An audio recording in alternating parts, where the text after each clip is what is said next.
ಶಂಕರ ಮುರಹರ ಭವಹರ ಶಶಿಧರ ಶುಭಕರ ಜಯ ಜಯ ಶಂಭೋ ಜಯ ಜಯ ಚಂದ್ರಧರ ಜಯ ಜಯ ಶಂಭೋ ಜಯ ಜಯ ಗಂಗಾಧರ. ತಂದೆಯಿಲ್ಲದೋನೆ ಎಂದೇ ತಂದೆಯಾಗಿ ನೀನು ಬಂದೆ. ನಾನು ಅನ್ನು ಅಹಂಕಾರ ಸುಟ್ಟು ಭಸ್ಮ ಮಾಡಿದೋನೆ. ಪಂಜನ್ನು ದೀಪ ಮಾಡಿ ಹೊಸ ಜನ್ಮವನ್ನೇ ತಂದೆ.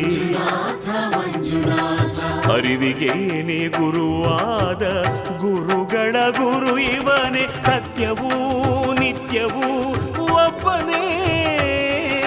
ಧರ್ಮವೂ ದೈವವೂ ಒಬ್ಬನೇ. ಶಿವನೊಬ್ಬನೇ. ಶಂಕರ ಹರ ಹರ ಶಂಕರ ಮುರಹರ ಭವಹರ ಶಶಿಧರ ಶುಭ